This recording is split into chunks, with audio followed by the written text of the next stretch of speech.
j'ai une lumière qui s'allume, je fais oh, Bitcoin. Ah mais j'en ai beaucoup ça des bitcoins. En termes de chiffre d'affaires ou de bénéfices, combien ça te rapportait par an? Oui, je peux le dire, oui, ça, on dépassé les millions. Ça doit être dur psychologiquement. Ça a été la descente aux enfers.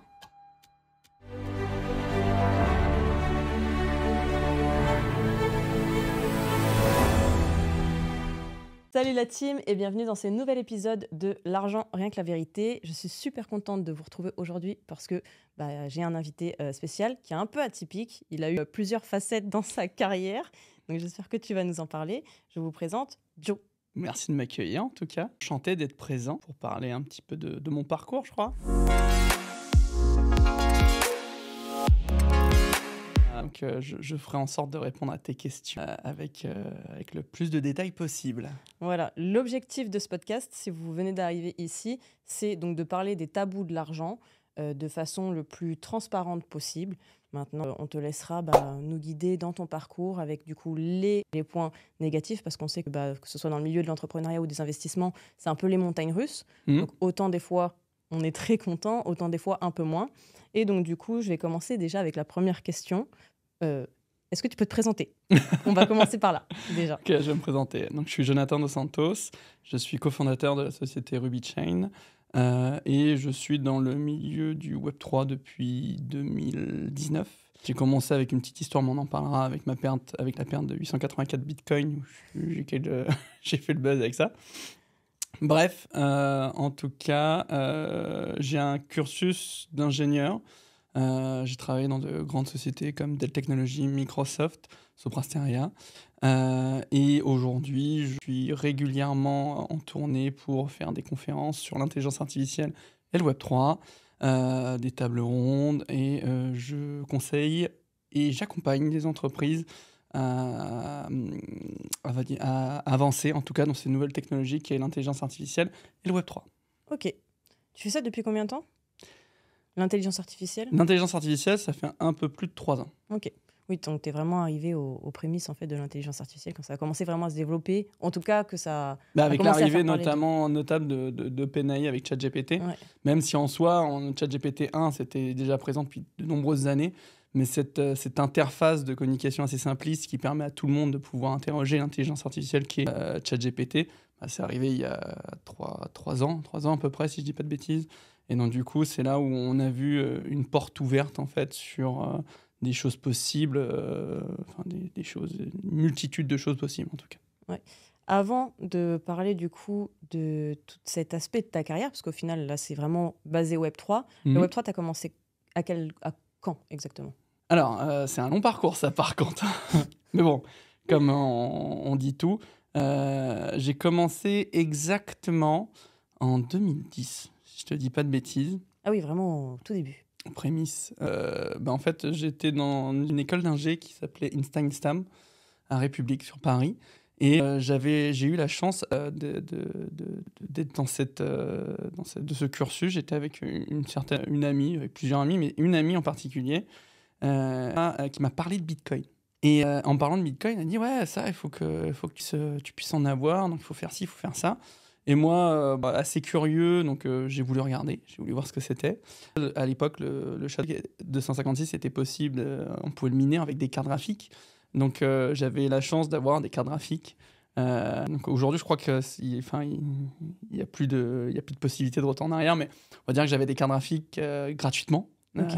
Mais ça, on pourra en parler si tu veux, mais c'est pas très légal à ce moment-là. Et du coup, j'avais le bon combo parfait, c'est-à-dire la connaissance que je voulais avoir sur cette nouvelle technologie et des cartes graphiques à foison qui m'a permis de pouvoir miner du Bitcoin. T'as miné du Bitcoin, tu fais partie des premiers mineurs, genre. Ouais, mais je l'ai pas gardé. Si, la réalité des choses, c'est que je suis arrivé à un moment où j'avais 884 Bitcoins. Je dis bien ce chiffre, ce nombre précis. Parce que la seule trace que j'ai gardée, c'est un screen que j'ai envoyé à ma collègue qui m'avait initié dedans en disant « Regarde, j'ai 884 bitcoins ». Et j'ai continué un petit peu après, mais j'ai stoppé. Et j'ai pas du tout cru au bitcoin. Et du coup, au fil des années, j'ai formaté mon disque avec les nouvelles versions de Windows. Et j'ai reformaté à plusieurs reprises, en me disant au moment où j'ai fait un format de ces 2 points, qu'il y avait un truc qui s'appelait Bitcoin, mais comme ça valait que dalle à ce moment-là, que je me disais que c'était une hype du moment que forcément ça allait servir à rien, j'ai effacé tout ça. Et en effaçant tout ça, c'était encore récupérable. Il faut savoir que quand un disque, on n'a fait que formater celui-ci, c'est-à-dire qu'on imagine un immeuble avec plusieurs boîtes aux lettres, qu'on fait un formatage sur un disque dur ou sur texte USB, en fait, on ne vient formater que les boîtes aux lettres. C'est-à-dire on supprime les boîtes aux lettres, mais les habitants à l'intérieur, en fait, ils sont toujours présents. D'accord ? C'est quand on fait un formatage à bas niveau, c'est-à-dire qu'on expulse toutes les personnes qu'il y a dans les appartements, que là, il n'y a plus possibilité de récupérer quoi que ce soit. Bref, moi, à chaque fois que j'ai formaté, en fait, je faisais que supprimer les boîtes aux lettres. Ok. Donc, il y avait encore une possibilité de pouvoir le faire, de pouvoir récupérer ces bitcoins.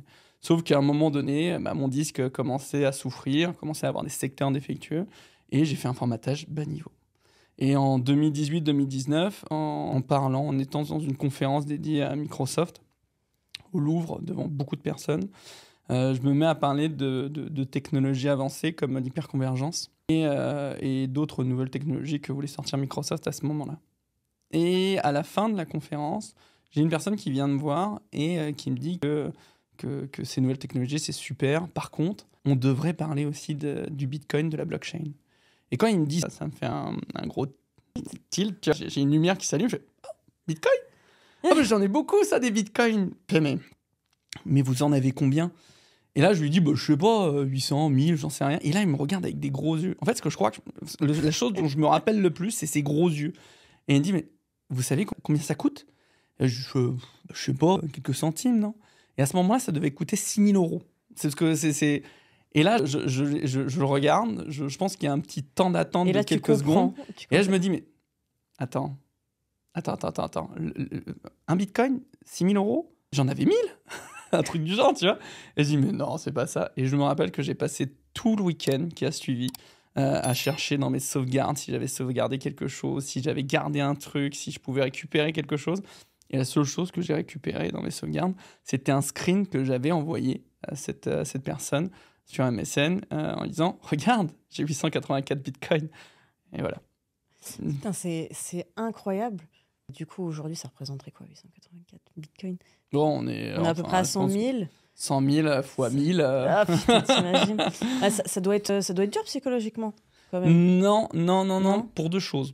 La première, c'est que ça m'a permis de pouvoir fonder en 2019-2020, fin 2019-2020, Space Box.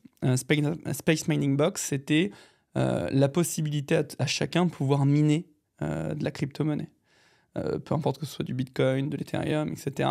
On donnait la possibilité à chacun de pouvoir avoir sa crypto-monnaie en toute sécurité. Donc, c'est-à-dire qu'au Portugal, on avait plusieurs fermes de minage avec mon associé et on avait des milliers de machines. Ces milliers de machines ne nous appartenaient pas qu'à nous, mais en fait, on avait des personnes qui avaient pris connaissance de la crypto-monnaie, qui voulaient en avoir. Mais avoir une machine qui mine chez soi, c'est du bruit, c'est de la chaleur, c'est de l'électricité que tu payes à prix fort en France. Et nous, on les avait pas cher, parce que l'électricité, à ce moment-là, on avait des accords qui nous permettaient de ne pas avoir l'électricité bien chère. On avait des fermes de minage où ils pouvaient avoir autant de bruit qu'on pouvait, des ventilations énormissimes. Et donc, du coup, on avait la possibilité de gérer pour les gens leurs machines et que eux n'aient qu'à récupérer en fait le produit, la création même de ces machines. Et ça, et de continuer, tu vois, de continuer par la suite. Enfin, on s'occupait vraiment de tout et ça a super bien marché. On parle de bénéfices qui étaient énormes, on dépassait les millions. Mais il y a eu un revers sur le fait que Ethereum est passé de Proof of Work à Proof of Stake, qui a cassé un peu le game. Mais en tout cas, pendant 2 ans, c'était ultra lucratif. Mais donc, du coup, je parle aussi de la deuxième chose. Parce que la première chose, c'est que ça m'a permis de rentrer dans l'écosystème du Web3 et de pouvoir permettre à chacun de pouvoir y participer. Mais la deuxième chose, c'est que en fait, j'en avais pas connaissance que j'avais ces bitcoins. Je l'avais totalement oublié. Et je me dis que si j'avais pas oublié et que j'avais suivi la progression du bitcoin, je me dis qu'à $1, j'aurais vendu. Ouais. Donc au final, Tu penses que tu l'aurais, enfin, dans tous les cas, tu les aurais pas gardés. Moi, ce que je me dis, c'est qu'en fait, finalement, tes bitcoins, ils n'ont pas disparu. Enfin, toi, t'as plus les accès finalement à un wallet, c'est ça? Ils sont stockés quelque part. Et toi, t'as plus les accès à ce wallet. C'est ça? En fait, quand on te dit ta clé, ton portefeuille, Ouais. c'est bien comprendre que dans le monde, dans l'écosystème de la crypto-monnaie, du Web3, pardon, la crypto-monnaie t'appartient quand il est sur un cold wallet, enfin sur un MetaMask, admettons, et que ta clé, tu es la seule à pouvoir la détenir. D'accord? Ton compte bancaire, si ton compte bancaire derrière, tu as oublié ton mot de passe ou quoi que ce soit, tu appelles la banque, tu appelles ton conseiller, il va te réinitialiser le truc, t'envoyer un courrier avec ton nouveau passe et tu vas pouvoir rentrer sur ton compte et récupérer ton argent. Même si en soi, bref, tout ce qui est fiduciaire, c'est autre chose. Bref, ta crypto-monnaie, elle t'appartient, la sécurité t'appartient. Donc, les logins d'accès, comment t'y connecter en tout cas, ça ne t'appartient qu'à toi. De les garder, de la sécuriser. Donc au final, c'est comme si je te disais que effectivement, oui, j'ai un portefeuille, mais ce portefeuille, en fait, je ne sais pas le login, je ne sais même pas l'IBAN, tu vois, et j'ai pas son password. Ouais. Donc même que tu voudrais, je te dis n'importe quoi, mais dans 20 ans, imaginons, il y aurait des ordinateurs quantiques qui pourraient craquer ton wallet, en fait, tu ne connais même pas ton wallet. Tu n'as même pas le numéro de ton wallet, en fait. Donc on avait déjà essayé de chercher un petit peu sur... parce qu'il faut savoir que dans la blockchain, tout est référencé. Bah ouais, c'est d'accord. Quand on parle de blanchiment d'argent, c'est beaucoup de conneries, quoi, beaucoup de bullshit. Parce que tout ça, on peut le visionner sur la blockchain. Et comme je ne savais pas le nombre exact de Bitcoin que je détenais, il y avait énormément de portefeuilles qui existaient avec cette même quantité. Et il faut savoir qu'aujourd'hui, on a à peu près 4 millions de bitcoins qui sont perdus, je crois. Donc, très difficile de savoir lequel est le mien. Mais de toute façon, c'est pareil que je souhaite avoir un portefeuille avec 1000 bitcoins ou 2000 bitcoins. J'aurai la même problématique pour tenter de la récupérer. Tu parlais d'ordinateur quantique. J'ai beaucoup de mal à croire, en tout cas aujourd'hui et même dans les 50 prochaines années, qu'on dédie un ordinateur quantique à venir casser la blockchain de Bitcoin et de pouvoir récupérer je sais pas, un wallet avec des Bitcoins perdus. Tout simplement parce que un ordinateur quantique, c'est pas foncièrement exact à tout temps. D'accord. On parle plus de 1-0, on parle de 1-0 et d'une autre possibilité, l'entre-deux par exemple. Donc du coup, il faut tout reprogrammer, d'accord, pour qu'on se dise on peut craquer la blockchain Bitcoin. Et ça servira à rien. Parce que si on est capable de faire ça, ça se fera. Et si ça se voit, la valeur même de Bitcoin s'effondrera. D'accord. C'est comme si demain je te disais Satoshi Nakamoto, on revient à la vie, et tu vois simplement un Bitcoin de son wallet qui passe sur un exchange. Là, on a une chute, je dirais, au moins de 80% du Bitcoin. Oui, c'est sûr. Donc, ça ne servira à rien. Même aujourd'hui, quand on parlait de Proof of Work, l'attaque 51, si tu vois ce que c'est. Non. L'attaque 51, c'est de se dire que la blockchain, si on reprend, je te prends un petit temps là-dessus, la blockchain, c'est comme un grand livre de comptabilité où sont référencées toutes les transactions de la blockchain Bitcoin, par exemple. Donc, de là, je sais si tu as envoyé un Bitcoin à telle personne, même si tu es référencé par un IBAN, pour reprendre le monde fiduciaire. Donc du coup, tout ça, on le voit. Et en fait, pour pouvoir le traficoter, il faudrait que l'intégralité des machines qui sécurisent la blockchain soient d'accord pour modifier quelque chose dans la blockchain Bitcoin, dans le livre de transaction.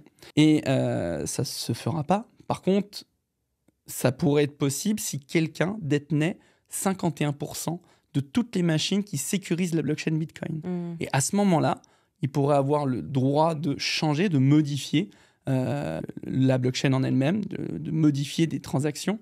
Mais encore une fois, à ce moment-là, ça se verrait, ça perdrait de sa valeur et ça n'aurait aucune utilité par rapport aux fondamentaux qu'a voulu laisser Satoshi Nakamoto en créant le Bitcoin. Donc, pour revenir à ce qu'on disait, c'est que même si demain, je savais où était mon portefeuille, je sais que celui-ci est perdu. Sauf si par miracle, j'arrive à retrouver sur une sauvegarde une vieille clé USB quelque chose. J'y crois plus, hein, tu vois, j'ai fait le deuil de tout ça. Mais je pense pas que ça sera possible. Et je pense que même si demain, un ordinateur quantique est assez puissant pour pouvoir casser la blockchain en elle-même...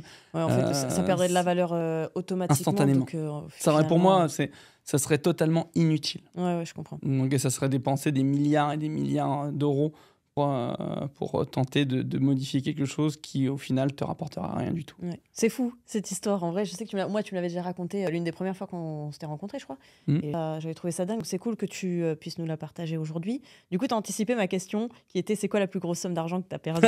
Donc, voilà, parfait. Voilà. Pour la prochaine question, est-ce que dans tes projets d'investissement ou entrepreneuriaux, tu as déjà mélangé en tout cas tes relations amoureuses et tes projets, ou alors comment en fait finalement ça a impacté peut-être aussi ta vie sentimentale? Alors, j'ai jamais impliqué une personne avec qui j'étais. J'ai jamais eu une copine avec qui j'ai lancé un business. Par contre, les amis, et ça je pense que ça vaut pour tous les entrepreneurs, c'est très déconseillé de faire une entreprise avec des amis. J'ai eu malheureusement une entreprise, dont celle dont je te parlais avec Space Mining Box, où j'ai découvert une personne au bout de quelques années qui n'était pas du tout celle Que tu pensais que je pensais être, que je pensais qu'elle était. Et il s'avérait que beaucoup de personnes peuvent avoir double facette. Ok, on va développer parce que du coup ça fait partie d'une autre question. Okay. Et du coup on approfondira après. On va faire un petit jeu. Le petit jeu il est simple, c'est tu préfères. Je vais te donner 2 situations, pas besoin de développer, sauf si vraiment tu as envie de rebondir sur une de tes réponses. Ok. Je te donne 2 situations, tu me dis laquelle te correspond le mieux. Ok. Ok. Donc, est-ce que tu préfères perdre tous tes investissements, tes business, mais garder ton réseau, ou est-ce que tu préfères perdre tout ton réseau, mais garder tes investissements, ton business, ton patrimoine à l'heure actuelle? Alors, je préfère perdre mes investissements et garder mon réseau. Parce qu'avec ton réseau, tu peux aller très loin. Ok. Est-ce que tu préfères avoir un associé ultra brillant, mais insupportable, ou un associé moyen, mais hyper loyal? La deuxième. Non, la loyauté dans le business peut te permettre d'aller très loin aussi. Ok. Est-ce que tu préfères être un milliardaire détesté ou avoir la plus grosse notoriété de ton secteur sans jamais devenir millionnaire? C'est dur, ça. J'ai envie de te dire un milliardaire détesté. Je m'en fous. Ok. Ouais, j'aurais dit la même chose. Parce qu'au final, peu importe ce que tu fais, tu auras toujours des gens qui te détestent. C'est vrai. Est-ce que tu préfères monter une boîte qui déchire mais que tu détestes, ou une boîte que tu adores, qui te passionne, mais qui stagne? Tu sais que tu as un plafond de verre que tu peux pas péter. Je préfère monter un projet que je déteste, j'ai expliqué pourquoi, et qui cartonne. Parce que forcément, de ce qui en sortira, c'est que je pourrais faire quelque chose par la suite. Sans la volonté de me dire ça va pas cartonner. Non, je le ferai par plaisir. Mais je serai dans l'obligation de le faire avant pour justement avoir les fonds de pouvoir le faire. Ok. Donc finalement, réinvestir dans ce business dans quelque chose que tu aimes vraiment. Ouais. Ok.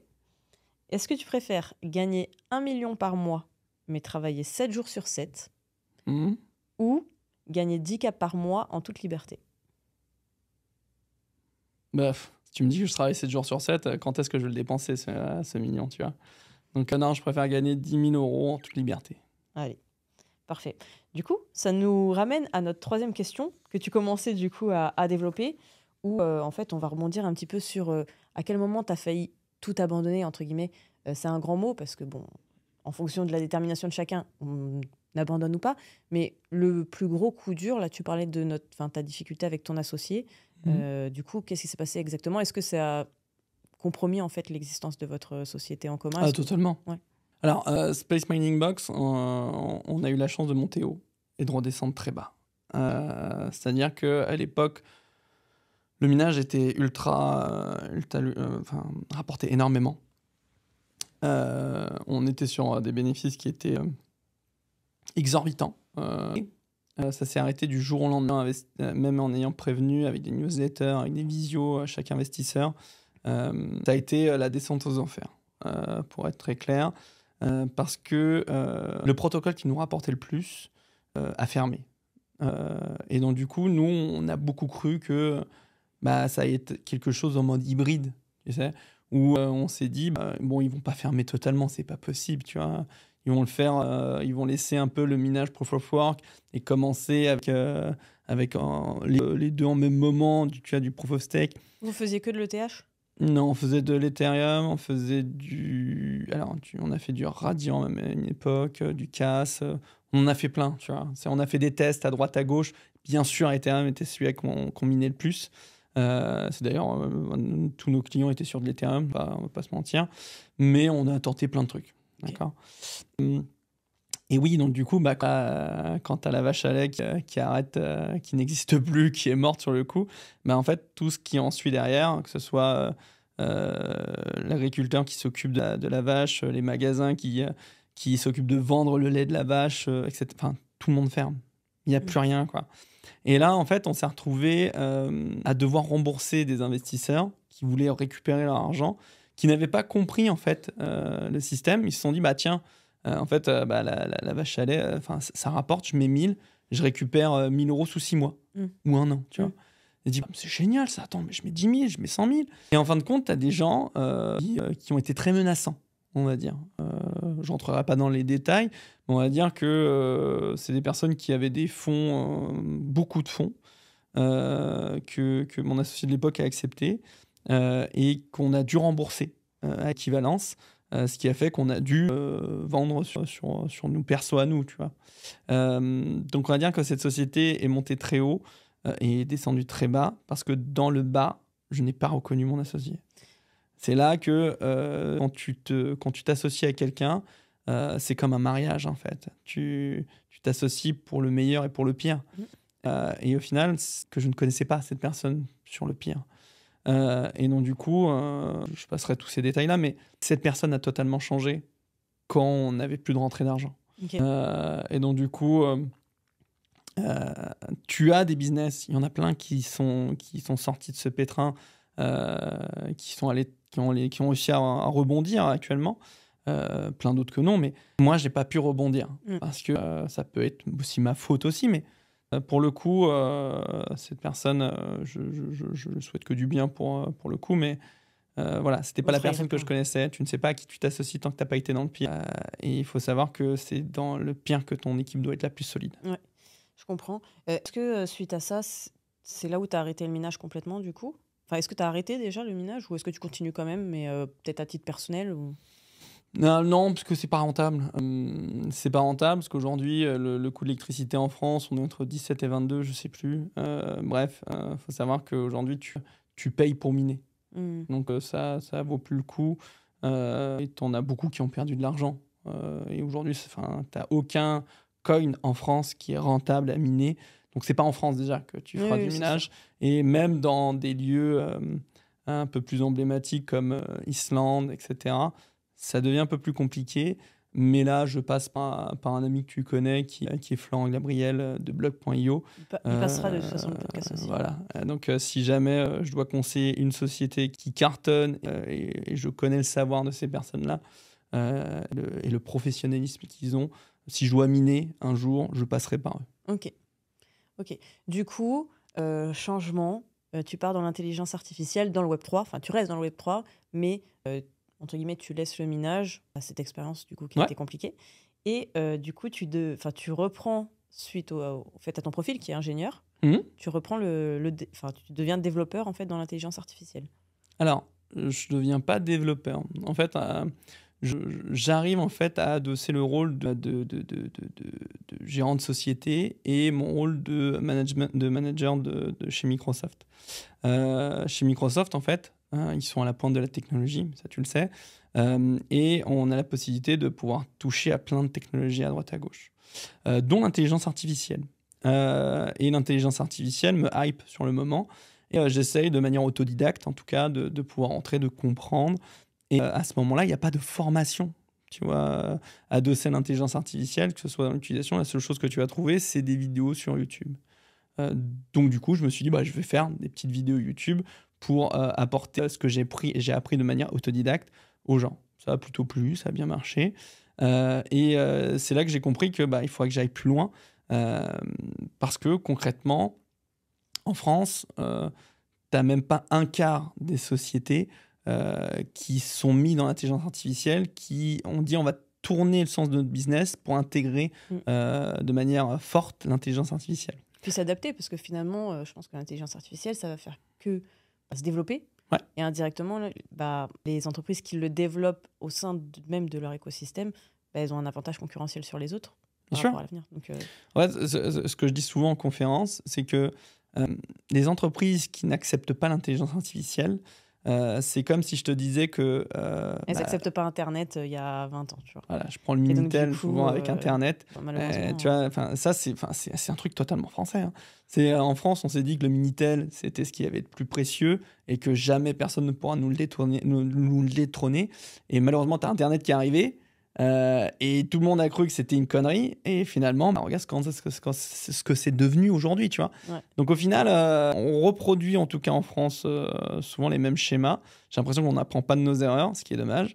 Mais les entreprises, en tout cas, qui n'acceptent pas de faire entrer l'intelligence artificielle dans leur business, dans leur entreprise, vont forcément louper le train et se mordre les doigts. Ouais, donc c'est là où je me suis dit qu'il y avait vraiment un avantage, c'est-à-dire de former les employés des entreprises. Ça, c'était une première chose, à l'utilisation même, et de comprendre comment ça fonctionnait et surtout de savoir comment étaient traitées ces données.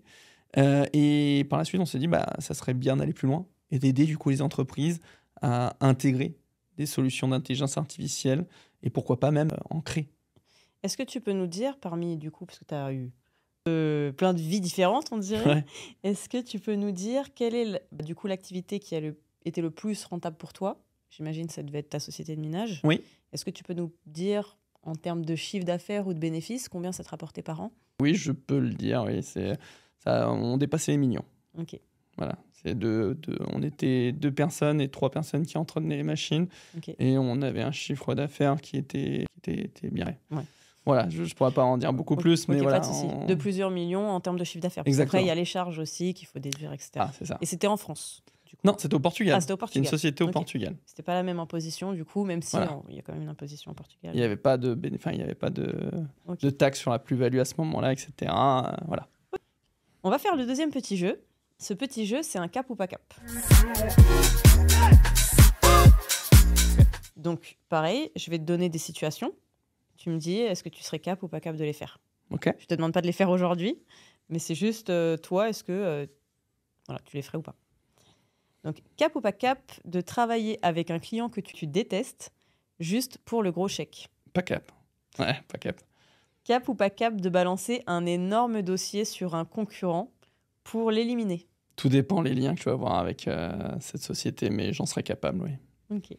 Moi, j'avoue, je pense que s'il y a un concurrent qui me cherche, en fait, tu vois, moi, je fais mon truc dans mon coin. Exactement. Mais s'il y a un concurrent qui commence à venir me chercher et qu'en plus j'ai un gros dossier, t'as tout compris. Moi, je suis cap. C'est pour ça que je dis que je suis cap aussi, c'est exactement pour ça. Tout dépend les liens qu'on va avoir, parce qu'en fait, tu vois, même l'IA et le Web3, il y a de la place pour tout le monde, oui. Tu vois. Et je vais pas manger chez n'importe qui et je vais pas faire du mal à n'importe qui. Par contre, tu as une personne qui va venir dire du mal sur moi, etc., sur ma société. Là, ouais, je peux la ruiner. Ok. Cap ou pas cap de facturer un client plus cher juste parce qu'il a l'air riche? Non. Ou pas cap de quitter ton conjoint pour devenir millionnaire? Non, pas cap. Enfin, non. Cap ou pas cap d'investir tout ton argent, patrimoine, business, épargne, ce que tu veux, dans un seul projet ultra risqué, mais avec un potentiel x100? Ah, c'est dur. C'est dur. J'ai un profil à risque en plus. Donc... Bah ouais, c'est pour ça. C'est dur ce que tu me demandes là. Cap. Ok, cool. Cap ou pas cap de tout lâcher demain pour partir vivre à l'étranger, pour tout recommencer à zéro? Et cap ou pas cap de donner le nom d'une personne de ton industrie que tu ne recommandes pas du tout? De mon industrie, tu veux dire l'écosystème plutôt? Ouais, l'écosystème. Ouais, oui. Enfin, oui, cap. Ok, tu peux la donner ou tu peux ne pas la donner. Non, je la donnerai pas. Mais tu pourrais la donner en privé. Je pourrais la donner en privé, oui. Allez, ça marche. Très bien. On a quelques questions et après on a presque fini. Donc, c'est plus par rapport aux personnes qui pourraient se reconnaître dans ton profil, soit qui veulent se lancer dans l'intelligence artificielle, soit peut-être même dans le minage. Il y a quelqu'un qui débute, qui vient de voir, qui dit « Ok, j'ai envie de commencer. Par quelle étape je devrais passer ?» Si tu devais établir un plan d'action. Alors déjà, si c'est le minage, alors, je Tu dirais, dirais arrête tout de suite. voilà, arrête tout de suite ou passe par des personnes qui peuvent t'apporter une plus-value comme Blub.io. Encore une fois, je fais pas un placement de pub. Mais sinon, tout ce qui est intelligence artificielle, la réalité des choses, c'est que t'as des formations aujourd'hui qui existent, comme celle proposée par Alira. Elles sont superbes. Et puis te permettent d'avoir une casquette de data scientist ou de prompt engineering, etc. C'est avec eux que tu t'es formé? Non, non, non, non. Je suis vraiment dans cet intervalle où Alira commence à sortir des cursus d'intelligence artificielle, où moi j'arrivais en autodidacte, où il y a un début à tout. Et en fait, les gens, pour former dans une nouvelle technologie, bah, il faut qu'elles aient appris par elles-mêmes, parce qu'il n'y a pas de formation avant. D'accord ? Donc, moi, j'ai eu la chance de pouvoir apporter un peu de mon savoir aussi et de partager mon savoir avec des promos chez Alira. Et c'était un réel bonheur de pouvoir le faire. Et c'était pertinent. Et surtout qu'il y a plein d'experts. Apprendre des experts, c'est top. Et en plus, ils acceptent le CPF, donc ça ne te coûte pas grand-chose au final. Et surtout que si tu n'as pas de CPF, si tu n'as pas de ci, tu n'as pas de ça, tu trouves tout sur Internet. Okay. T'as tout et son contraire, mais tu as tout ce qu'il faut sur YouTube. T'as pas envie de développer une chaîne YouTube justement pour que les gens ils puissent peut-être apprendre aussi comment la... Alors, je l'ai. Ah, tu l'as? Okay. Je vulgarise. Alors, je l'ai pas. C'est en cours de... Ouais, voilà. Je fais de la vulgarisation d'intelligence artificielle pour que tout le monde puisse comprendre à n'importe quel niveau le potentiel de l'intelligence artificielle, à quoi ça peut te servir, où ça peut aller. Je le fais sur ma chaîne CryptoKinojo, je crois. De toute façon, tous les liens de Jonathan seront en barre d'infos, que ce soit Instagram, YouTube et ton contact si vous voulez le contacter. Si vous êtes une entreprise qui voulait incorporer de l'intelligence artificielle, par exemple, dans votre écosystème, je vous mettrai les réseaux de Jonathan, vous pourrez le contacter directement. C'est très gentil de ta part. C'est normal, tu rigoles. Et ouais, donc du coup... Donc toi, tu partirais déjà, première étape... Se former. Soit en autodidacte, YouTube, ta chaîne YouTube par exemple, soit Alira. Alira. Ok. Voilà. Et après, du coup, tu démarcherais des sociétés directement? Le problème, c'est qu'aujourd'hui, tu vas voir le démarchage des sociétés au culot. Quand on dit au culot, c'est est-ce que tu viens de te présenter avec une idée originale, ou est-ce que tu fais simplement du démarchage via LinkedIn, via email, ça marche plus, ça, tu vois. À un moment donné, il faut arriver à être présent. Il faut savoir grandir son networking. Et je pense que ça marche de là. C'est-à-dire que tu as des soirées, tu as des qui sont même gratuits la plupart du temps et qui te permettent de pouvoir rencontrer des gens, des directeurs de sociétés, des RH aussi de grandes sociétés.